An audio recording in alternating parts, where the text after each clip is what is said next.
Athens बंदरगाह की सुबह की धुंध धीरे धीरे छट रही है। पहली स्पष्ट सूर्य किरण हल्की ठंडी हवा को चीरते हुए पथरीले घाट पर खड़ी उस प्राचीन लकड़ी की नाव पर सीधी पड़ रही है। ये कोई साधारण मालवाहक जहाज नहीं, बल्कि इतिहास और पौराणिक कथाओं से बुना हुआ एक वाहक है। कैमरा धीरे धीरे आगे बढ़ता है, जहाज के लकड़ी के तख्ते पर मौजूद काव्यात्मक क्षय को अत्यंत करीब से कैद करता है। सैकड़ों वर्षों तक भूमध्य सागरीय समुद्री हवा के थपेड़ों से गुजरने के बाद गहरे भूरे रेशों में उकेरी गई बारीक दरारें हैं। हर खांचा यात्रा की कठिनाई को दर्शाता है, और उन दरारों के किनारे जमे हुए नमक के क्रिस्टल सूर्य की रोशनी में टूटे हुए हीरों की तरह ठंडी और कठोर चमक बिखेरते हैं, जो समुद्र के इस वीर जहाज के लिए छोड़े गए चुंबन के निशान हैं। ये युद्धपोत, जिसका नाम थीसियस था, कभी एथेंस के सबसे महान नायक को क्रीट के भूल भुलैया से विजय के लिए ले गया था। इस जीत के सम्मान में एथेंस वासियों ने इसे एक पवित्र अवशेष माना और इसकी सावधानीपूर्वक देखभाल की। हालांकि समय के पहिए जैविक जीवन को निर्दयता से कुतरते रहे। इसके आकार को बनाए रखने के लिए कारीगरों ने लंबी सदियों में एक एक करके सड़े हुए तख्तों, फफूंदी लगे हुए सहायक बीमों और फटे हुए लकड़ी के खंभों को बदल दिया। जब हमारी उंगलियां उस खुरदुरे बनावट पर फिसलती हैं, तो हम नए और पुराने ओक के बीच तापमान में मामूली अंतर महसूस कर सकते हैं। कुछ सैकड़ों साल पहले बदले गए थे, जो पहले से ही प्राचीन आत्मा के साथ घुल मिल गए थे, जबकि कुछ हाल ही में जोड़े गए हैं, जिनका रंग अभी भी चमकीला है। इस प्रकार लहरों की थपथपाहट के बीच एक आकर्षक दार्शनिक प्रेत चुपचाप उभरता है। जब जहाज पर लकड़ी का हर टुकड़ा, हर स्टील की कील, हर पाल बदल दिया गया हो, तो क्या ये जहाज तार्किक रूप से अभी भी वही मूल है जो क्रीट से निकला था?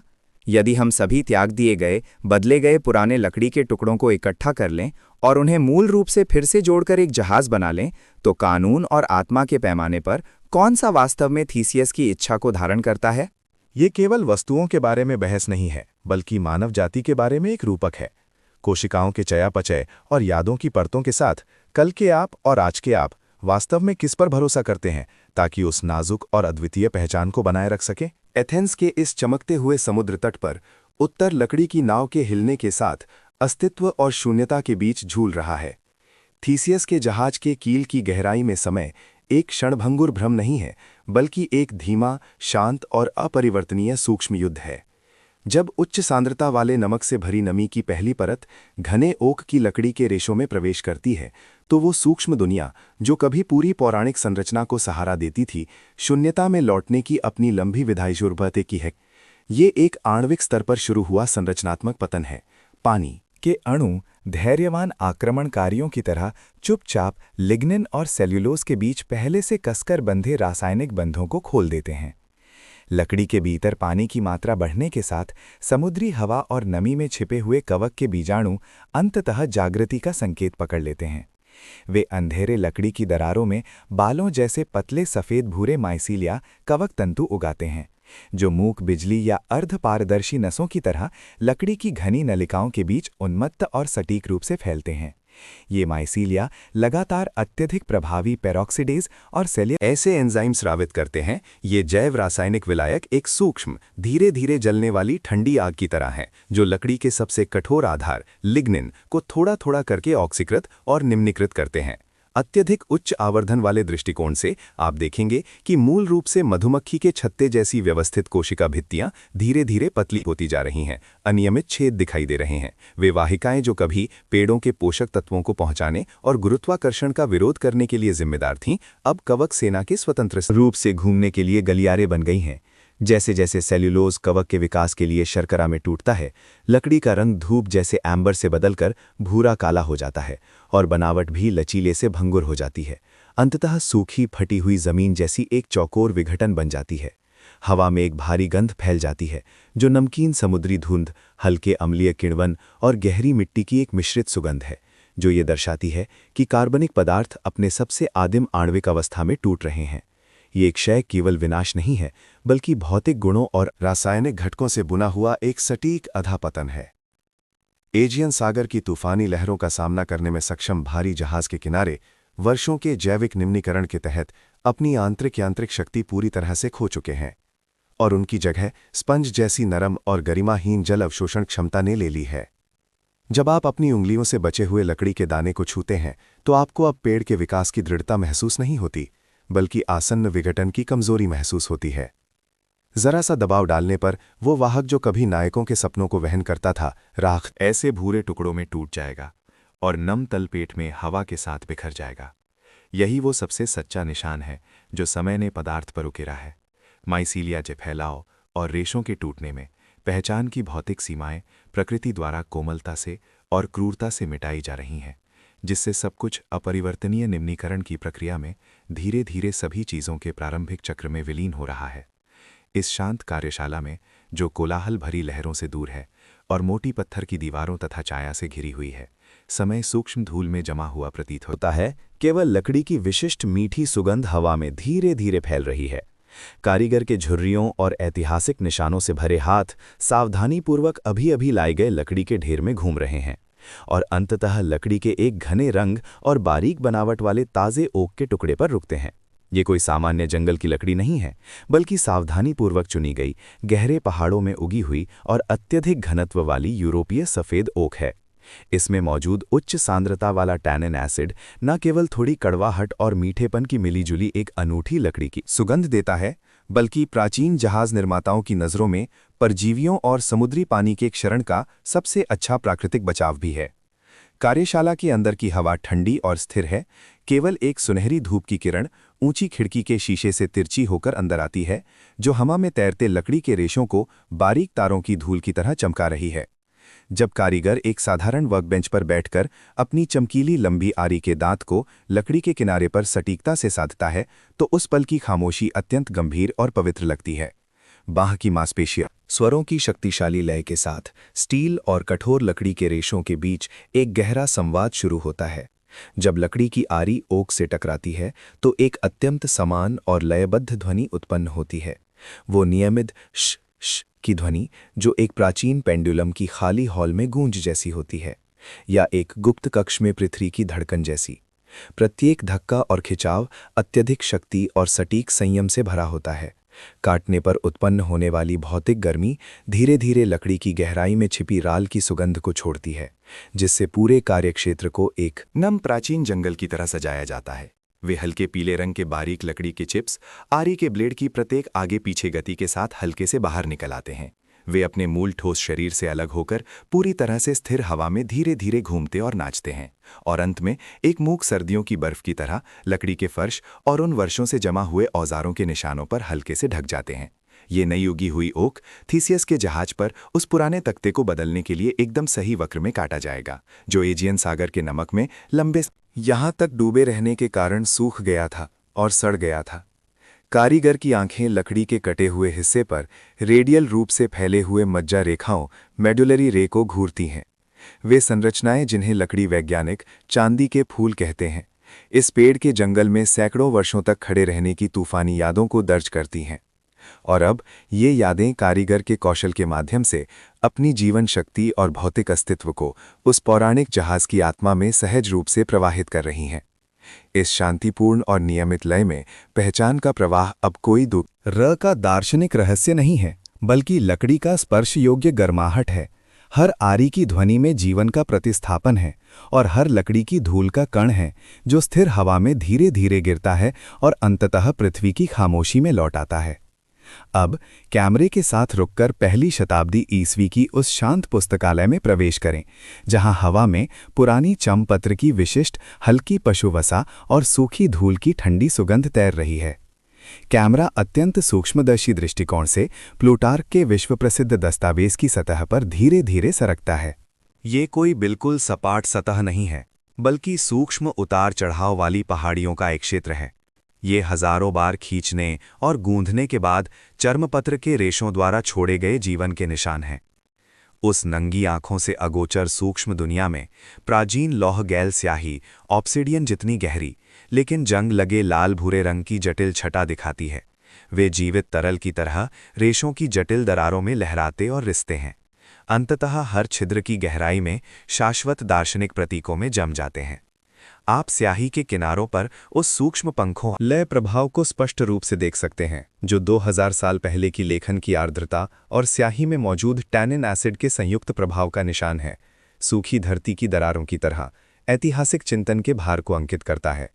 जैसे जैसे कैमरा सटीकता से आगे बढ़ता है, एक सशक्त और सुंदर यूनानी पाठ दृष्टि के केंद्र में उभरता है। ये यूनानी रोमन महान व्यक्तित्वों के जीवन में थीसियस के जीवन के बारे में महत्वपूर्ण विवरण है। उस क्षण प्लूटार्क की कलम की नोक में भविष्य की किसी भविष्यवाणी जैसी कांप थी, जिसने एथेंस के बंदरगाह में लंगर डाले कभी नायक की विजय को ढोने वाले 30 पतवार वाले लंबे जहाज का विस्तृत विवरण दर्ज किया। पाठ के बीच चौंकाने वाले विवरण बहते हैं, कैसे एथेंस के लोग इसे एक पवित्र विरासत की तरह मानते थे, और जब भी समुद्री हवा से क्षयित धीरे धीरे चूर्ण में बदलने वाली एक ओक की तख्ती हटाई जाती थी, तो वे श्रद्धापूर्वक उसी तरह की मजबूत बिना घिसी हुई नई लकड़ी से उसे बदल देते थे। रेशों में गहराई तक धसी ये स्याही की पंक्ति न केवल भौतिक लकड़ी के प्रतिस्थापन को दर्ज करती है, बल्कि उस समय के दार्शनिकों के सके विरोधाभास के बारे में प्रारंभिक भ्रम और तीव्र बहस को भी सटीक रूप से पकड़ती है। चर्मपत्र के बनावट में डूबे उन अक्षरों को देखते हुए पदार्थ और रूप, परिवर्तन और अनंतता के बारे में बहस प्राचीन पृष्ठों की मंद सांस लेने की ध्वनि के साथ ऊपर नीचे होती प्रतीत होती है। सूक्ष्म अवलोकन के तहत स्याही के निशान इतने धब्बेदार और वास्तविक लगते हैं। ये केवल नायक की यात्रा के पथ को ही दर्ज नहीं करता, बल्कि मानव चेतना के इतिहास में पहली बार उस पहचान के सार को पकड़ने का प्रयास भी दर्ज करता है, जो बहते पानी की राह क्षणभंगुर है, फिर भी तर्क में हमेशा एक समान है। ये सहस्राब्दियों तक फैली हुई दृष्टि और आत्मा का एकटक देखना है। स्याही के हर रंग और रेशों के वैकल्पिक उलझाव में हम प्राचीन एथेंस बंदरगाह की कभी न रुकने वाली लहरों की ध्वनि सुनते हुए प्रतीत होते हैं, जो समय और स्थान को पार करते हुए पृष्ठों पर स्पंदित दार्शनिक विचारों के साथ गहरा प्रतिध्वनित हो रही है।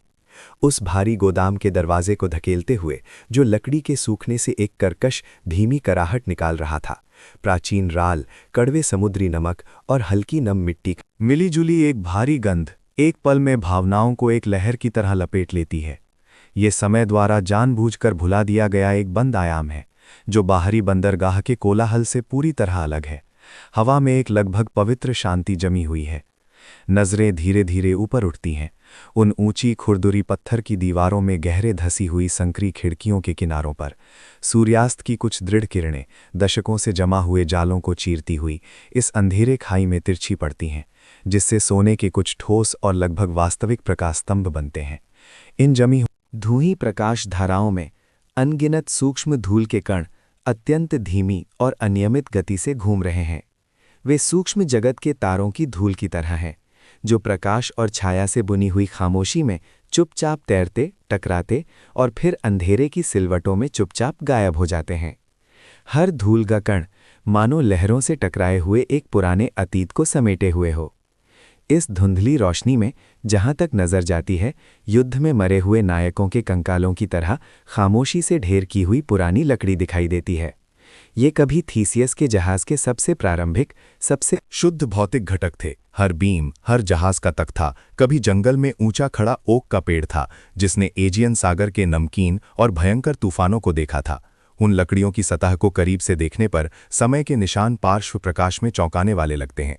कुछ लकड़ियों के रेशे समुद्री नमक में लंबे समय तक डूबे रहने के कारण लगभग सूखे, चांदी भूरे रंग के हो गए हैं। सतह पर सुई की नोक जैसे छोटे नमक के क्रिस्टल भरे हैं, जो हल्की रोशनी में ठंडी चमक बिखेरते हैं।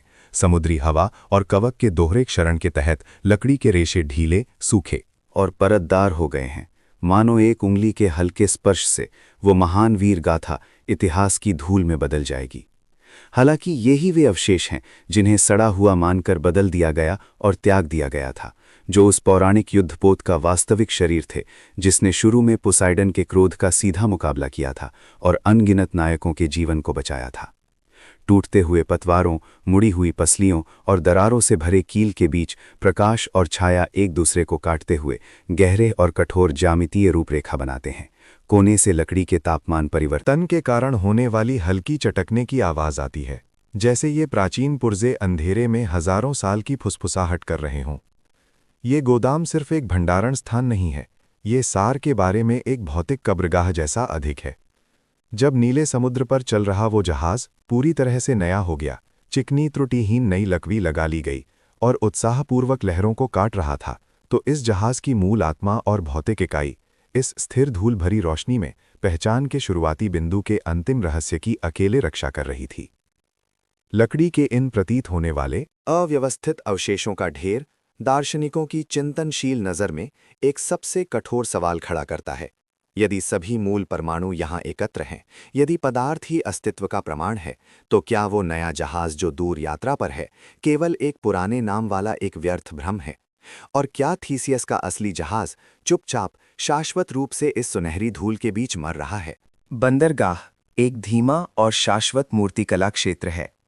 जब वसंत की गर्म धाराएं बारीक शैवाल के साथ बंदरगाह में प्रवेश करती हैं और उन धब्बेदार घाट के पत्थरों को एक धुंधली गहरे हरे रंग से रंग देती हैं, तो हम जीवन के सबसे सूक्ष्म विस्तार के साक्षी बनते हैं।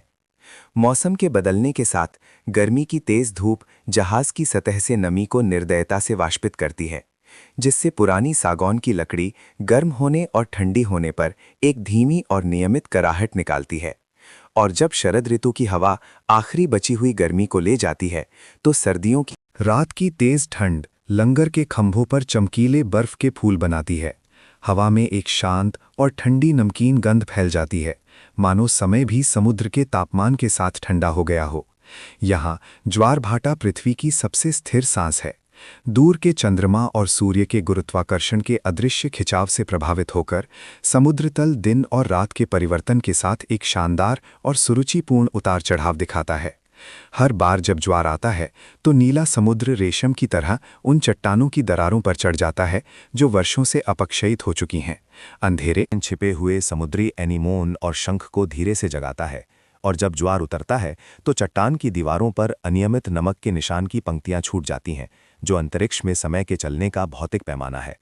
थीसियस का जहाज इसी निरंतर नियमित गति में घात के खुरदुरे और कठोर ग्रेनाइट पत्थरों के साथ लगातार एक अंतरंग और क्रूर संघर्ष करता रहता है। ध्यान से सुनिए, यह लकड़ी और चट्टान के घर्षण से उत्पन्न एक धीमी प्रतिध्वनि है, जो सदियों पुरानी फुसफुसाहट जैसी है। लहरों का हर धक्काव जहाज के पतवार के किनारे पर नए खर छोड़ता है। पुराना पेंट समुद्री पानी के संपर्क में आने से धीरे धीरे उतरता है, जिससे नीचे छिपी हुई तैलीय लकड़ी की बनावट सामने आती है, और फिर तुरंत उन जिद्दी बार्निकल्स और छोटे समुद्री जीवों द्वारा कब्जा कर लिया जाता है।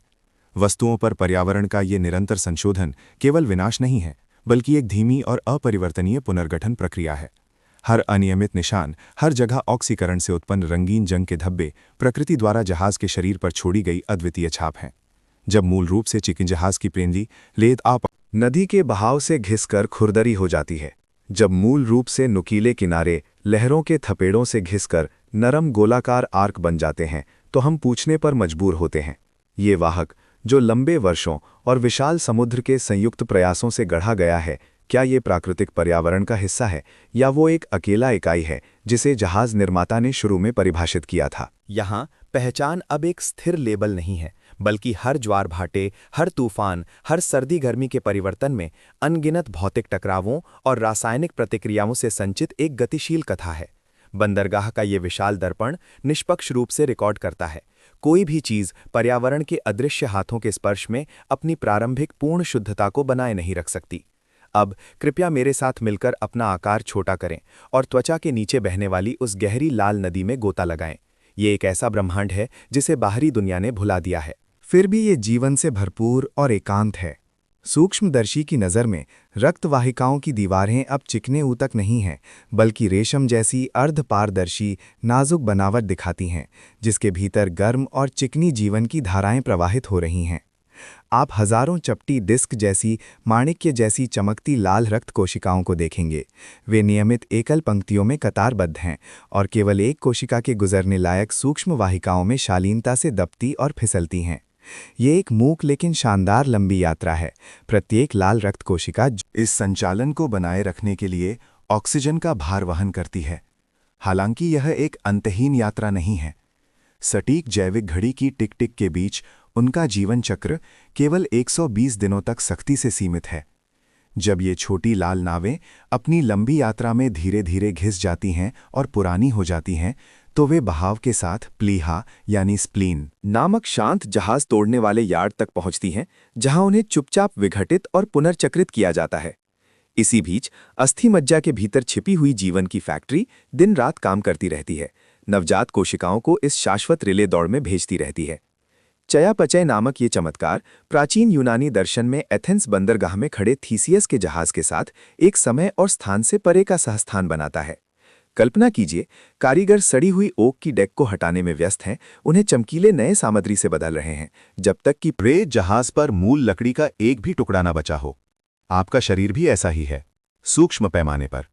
हम हर पल विघटित होते हैं और हर पल में फिर से बनते हैं। त्वचा की लगातार झड़ने वाली और उगने वाली केराटिन से लेकर हर कुछ वर्षों में पूरी तरह से नई होने वाली हड्डी की संरचना तक, जिसे आप एक स्थिर स्वयं मानते हैं, वो वास्तव में अनगिनत पुर्जों के प्रतिस्थापन से बना एक गतिशील भ्रम है। जब पुरानी सामग्री धूल की तरह बिखर जाती है और नई कोशिकाएं पुरानी यादों और आकृतियों को विरासत में मिलती हैं, तो क्या हम अभी भी दावा कर सकते हैं कि हम कल के उस जीव के समान अस्तित्व हैं? जैविक ऊतक और दार्शनिक तर्क के इस निरंतर द्वंद्वात्मक संघर्ष में हम देखते हैं कि जीवन का सार एक स्थिर मूर्ति नहीं है, बल्कि एक नदी है जो कभी पीछे नहीं मुड़ती, फिर भी लगातार स्वयं को पूरा करती है। जब लाल रक्त कोशिकाएं अंधेरी रक्तवाहिकाओं की सुरंगों में धीरे धीरे टकराती और धड़कती हैं, तो वो कुरकुरी और सूक्ष्म घर्षण ध्वनि मानो फुसफुसा रही हों। परिवर्तन ही पहचान का सबसे वफादार संरक्षक है। कैमरा धीरे धीरे नीचे उतरता है, लगभग पारदर्शी, हल्की ठंडी नीली हरी चमक वाली धारा के केंद्र में प्रवेश करता है। सूरज की रोशनी ठंडी सुबह की धुंध को चीरती हुई, चमकती हुई पानी की सतह पर अनगिनत नाचते हुए सुनहरे टुकड़ों को परावर्तित करती है। प्रकाश और छाया नदी के तल पर आपस में गुंथे हुए हैं, मानो एक मूक और शानदार दृश्य दावत हो। इस समय हम हेराक्लाइटस द्वारा कभी देखी गई उस परिवर्तनशील नदी में हैं और उस प्राचीन सत्य को गहराई से महसूस कर रहे हैं कि मनुष्य एक ही नदी में दो बार पैर नहीं रख सकता। कृपया पानी के पल पर शांति से पड़े उन गोल पत्थरों को देखें। हजारों वर्षों की बहती हुई समय की धारा में उनके किनारे रेशम की तरह चिकने और गोल हो गए हैं। त्वचा के संपर्क में आने पर एक साधारण लेकिन ठंडी दृढ़ता महसूस होती है। हालांकि ये प्रतीत होने वाली शाश्वत स्थिरता केवल इंद्रियों का भ्रम है। सूक्ष्म दृष्टिकोण से अनगिनत ध्रुवीय H2O जल के अणु अविश्वसनीय गति से दौड़ रहे हैं। हाइड्रोजन बंधन अत्यंत छोटे माइक्रोसेकंड में लगातार टूट रहे हैं, कूद रहे हैं और फिर से जुड़ रहे हैं। आणविक स्तर पर ये तीव्र अशांति और श्रृंखला प्रतिक्रिया मैक्रोस्कोपिक दृष्टिकोण में एक अजीबोगरीब, तनावपूर्ण शांति और सद्भाव प्रस्तुत करती है। यही प्रकृति का सबसे गहरा भौतिक विरोधाभास है, गतिशील स्थिरता। नदी की रूपरेखा अभी भी अपने मौजूदा घुमावदार मार्ग को बनाए रखती है। भौगोलिक निर्देशांकों पर इसकी पहचान कभी विचलित नहीं हुई है। हालांकि इस नदी को बनाने वाली सभी भौतिक इकाइयां पलक झपकते ही अज्ञात निचले बहाव की ओर बढ़ गई हैं और उनकी जगह पूरी तरह से अपरिचित, कभी न देखे गए जलपिंड ने ले ली है। प्रवाह की ये भावना न केवल बाहरी प्रकृति में मौजूद है, बल्कि हमारे आंतरिक चेतना के प्रवाह के लिए एक रहस्यमय रूपक भी है। ठीक वैसे ही जैसे समुद्र में चल रहा थीसियस का जहाज, हालांकि हर लकड़ी का तख्ता, हर मस्तूल यात्रा के दौरान बदला जा सकता है, लेकिन ये जो पहचान वहन करता है वो मानो पदार्थ से परे मौजूद है। नदी का पानी पत्थरों की दरारों के बीच एक कुरकुरी लय में गुनगुनाता है। ये चट्टान और तरल के बीच का संवाद है, कठोरता और कोमलता का संघर्ष है। हर लहर का उठना और टूटना सटीक रूप से ये दिखाता है कि पदार्थ निरंतर परिवर्तन के माध्यम से अपनी अखंडता को कैसे बनाए रखता है। हम सोचते हैं कि हम वही स्थिर दर्शक हैं, लेकिन हमें नहीं पता कि हमारे शरीर के भीतर की जैव रासायनिक प्रतिक्रियाएं और स्मृति सिनैप्स भी इस निर्मल धारा की तरह शाश्वत चयापचय और परिवर्तन में लगातार खुद को पुनर्गठित कर रहे हैं। इस चमकते हुए गतिशील संतुलन में हम धीरे धीरे समझते हैं कि तथाकथित अस्तित्व किसी स्थिर अचल भौतिक इकाई को संदर्भित नहीं करता है, बल्कि ये नवीनीकरण, विकास और अनंत प्रवाह का एक शाश्वत नृत्य है। केवल ये निरंतर परिवर्तन ही इस ब्रह्मांड में एकमात्र पवित्र व्यवस्था है जो जीवन को स्थिरता और निरंतरता प्रदान कर सकती है। जब बंदरगाह के किनारे घना समुद्री कोहरा धीरे धीरे छटता है, तो शांत जल की सतह पर अब केवल वही एक चमकती नई लकड़ी वाला, बाद की पीढ़ियों द्वारा सावधानीपूर्वक बनाए रखा गया नवीनीकृत जहाज नहीं होता। थॉमस हॉब्स की गहरी अवधारणा में इस क्षण एक और भूतिया लकड़ी का जहाज शांत, चमकती लहरों के बीच चुपचाप उभरता है। ये समय और स्थान से परे एक पुनर्गठन है। वे पुरानी लकड़ी की तख्तें, जिन्हें कभी फेंक दिया गया था, सड़ा हुआ घोषित कर दिया गया था, जिन पर नमक के क्षरण के निशान और समुद्री कीड़ों के छेद थे।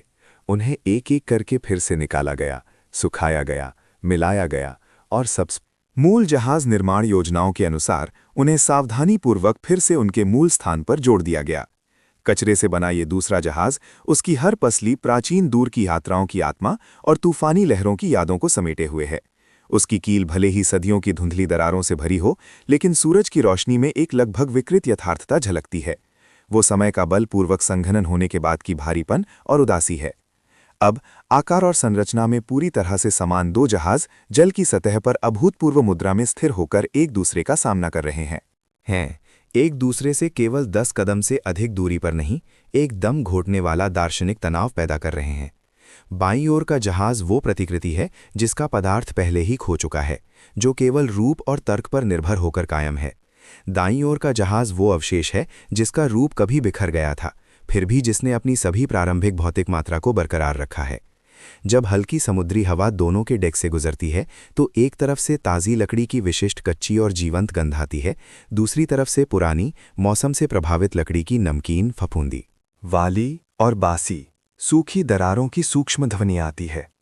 ये एक अजीबो-गरीब जुड़वां दर्पण है जो दर्शक को चेतना के अराजक प्रवाह में खो देता है।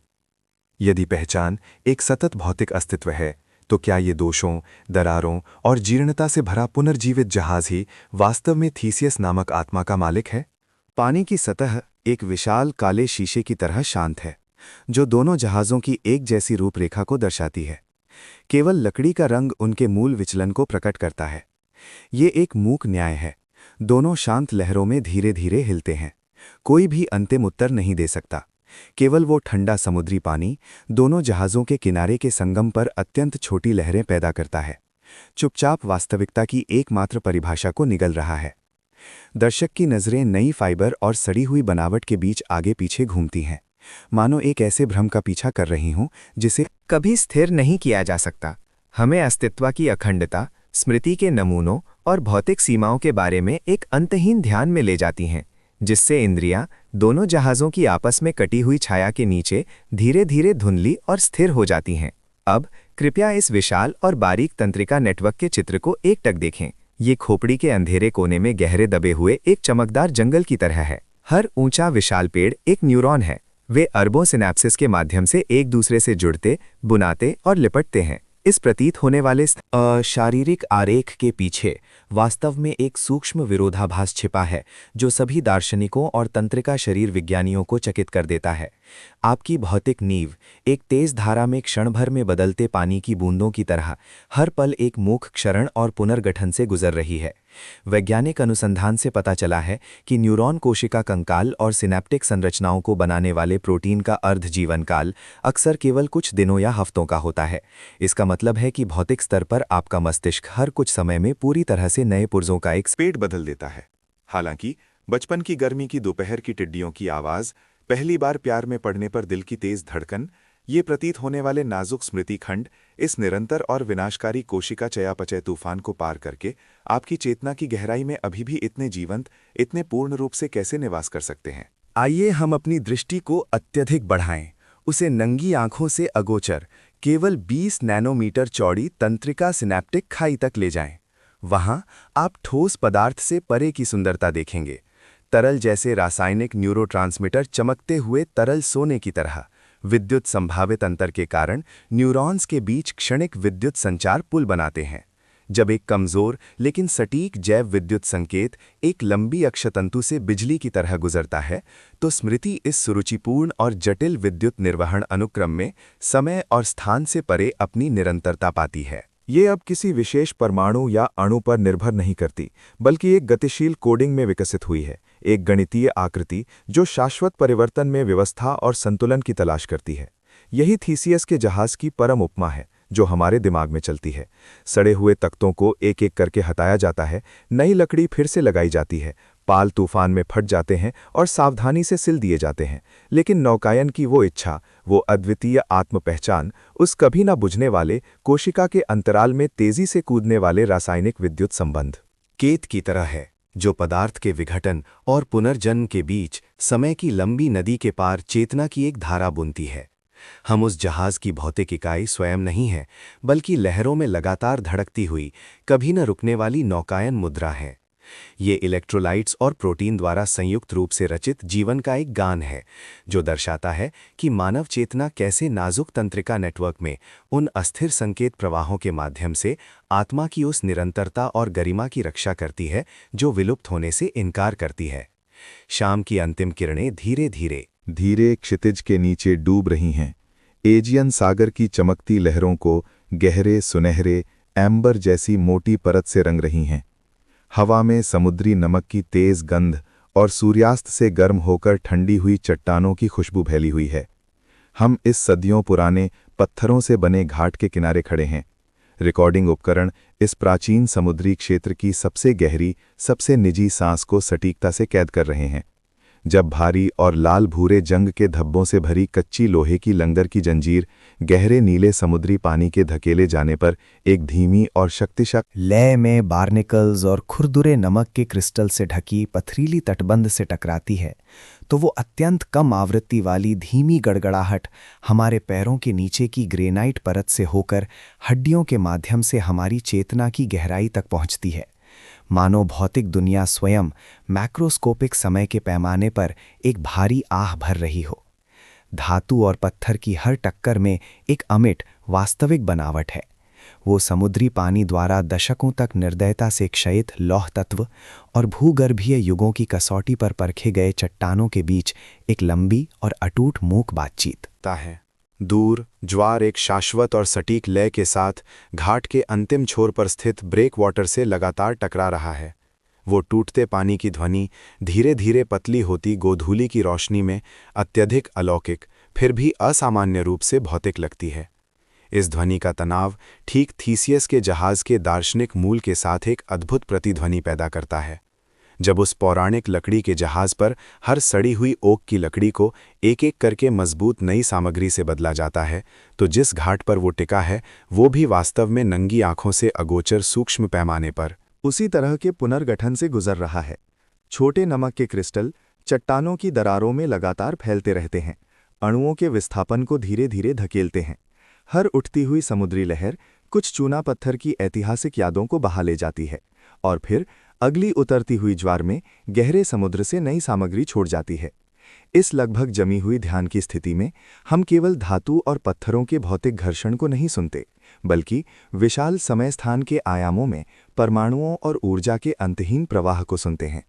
ये धीमी और स्थिर पृष्ठभूमि आवृत्ति किसी ब्रह्मांडीय स्तर की नब्ज की तरह है, जो धीरे धीरे ठंडी होती समुद्री हवा में हर दर्शक को याद दिलाती है कि तथाकथित पहचान शायद उन लगातार घिसने वाले, बदलने वाले भौतिक घटकों में मौजूद नहीं है, बल्कि लहरों, प्रकाश और गुरुत्वाकर्षण के साथ नृत्य करने वाले इस निरंतर संबंध में है। जब सूर्यास्त अंततः अंधेरे में विलीन हो जाता है और समुद्र की सतह गहरे स्याह रंग में बदल जाती है, तो ये घात केवल जहाज़ों के अस्थायी ठहराव का स्थान नहीं रहता, बल्कि ये शाश्वतता और परिवर्तन का एक विशाल रूपक बन जाता है। समुद्री पानी की नमकीनता और स्टील की ठंडी बनावट में ये चुपचाप भौतिक दुनिया की अनगिनत वर्षों की प्रवाह में उस आत्मावलोकन और गहरी चिंतन को बयां कर रहा है जो अविश्वसनीय रूप से नाजुक होते हुए भी अद्भुत दृढ़ता दिखाता है। जब गोधूली की अंतिम किरणें एजियन सागर की रेशम जैसी लहरों को पूरी तरह से लाल कर देती हैं, तो ये प्राचीन लकड़ी का जहाज जो हजारों वर्षों के मानव चिंतन को समेटे हुए है, लहरों के कोमल लेकिन दृढ़ धकेले जाने पर धीरे धीरे और गरिमापूर्ण ढंग से उस अनंत क्षितिज की ओर पीछे हट रहा है। हवा में नम कीन समुद्री हवा फैली हुई है, जिसमें तेज धूप में सूखने के बाद पुरानी ओक की लकड़ी से निकलने वाली हल्की कड़वी खुशबू मिली हुई है। लकड़ी के आपस में टकराने की हर धीमी चरमराती आवाज़ मानो ये जहाज़ लंबी सदियों को अपनी अंतिम मूक विदाई दे रहा हो। प्लूटार्क द्वारा थीसियस के जीवन में छोड़ी गई स्याही के निशान से लेकर आधुनिक आणविक जीव विज्ञान द्वारा कोशिका चयापचय के शांत अवलोकन तक अस्तित्व के बारे में ये बहस केवल लकड़ी और लोहे की कीलों के बदलाव से बहुत आगे निकल चुकी है और मानव अस्तित्व के सार के बारे में एक शानदार अभियान में बदल गई है। कल्पना कीजिए कि हमारा अपना शरीर, जो परमाणु हमारे दिल को धड़कने देते हैं, वास्तव में लंबी ब्रह्मांडीय युगों में तारों के विस्फोट के बाद के अवशेष थे और अरबों साल पहले ग्लेशियरों में धूल का एक कण भी। हर एक सेकंड की सांस में हम तारों की धूल जैसी सूक्ष्म विघटन और पुनर्गठन से गुजर रहे हैं, जिससे स्वयं शब्द शुद्ध भौतिक स्तर पर इतना हल्का, इतना मायावी और इतना पकड़ना मुश्किल लगता है। इस क्षण पैलामिक कैमरा लगातार पीछे की ओर जूम आउट होता है। जहाज के किनारों पर वे गहरे तूफानों और गौरव को दर्ज करने वाले मरम्मत के निशान तीव्र प्रतिलोम प्रकाश में एक चमकदार सुनहरी चमक में धीरे धीरे घुल जाते हैं। वो अब एक भौतिक बनावट वाला पालतू जहाज नहीं है, बल्कि तर्क की परिभाषा, ऐतिहासिक स्मृति और व्यक्तिपरक चेतना से बुना हुआ एक बहता हुआ सिलुएट है, मानो वो किसी भी पल गर्म समुद्री हवा में वाष्पित हो जाएगा। हम उसे प्रकाश और छाया के जादुई खेल में देखते हैं, जो अविस्मरणीय स्पष्टता से धीरे धीरे मायावी धुंधलापन में बदल जाता है और अंततः एक गहरा और आकर्षक दार्शनिक रूपक बन जाता है। हेराक्लाइटस द्वारा लिखी गई वो नदी, जिसमें मनुष्य 2 बार कदम नहीं रख सकता, अभी भी हर आत्मा के पैरों के नीचे तेजी से बह रही है, और हम अंततः इस क्षण में अचानक समझ जाते हैं, तथाकथित पहचान अपरिवर्तनीय कार्बन परमाणुओं या प्रोटीन में कठोरता से जड़ी नहीं है, बल्कि उस कभी न रुकने वाली शानदार परिवर्तन प्रक्रिया में मौजूद है। जब जहाज के मस्तूल का सिरा अंततः दृष्टि के चरम बिंदु पर गायब हो जाता है, तो समुद्र की सतह पर कोई लहर नहीं होती, केवल सर्दियों की बर्फ जितनी शुद्ध, ब्रह्मांड जितनी विशाल एक मूक खाली जगह बची रहती है। ये खाली जगह पदार्थ द्वारा चेतना को दिया गया सबसे सर्वोच्च सम्मान है, और ये भी एक अंतिम प्रश्न है कि हम सभी चीज़ों के प्रवाह में वास्तव में कौन है। उस शून्यता के सफ़ेद प्रकाश में निर्भर करने के लिए कोई ठोस आकृति नहीं है, केवल सीमाओं के विलय, अस्तित्व की निरंतरता के प्रति लगन, और आत्मा कैसे क्षण भर में बदलते पदार्थ के प्रवाह में उस शाश्वत सत्य की एक झलक पकड़ने का प्रयास करती है। ये एक गहरा ध्यान है।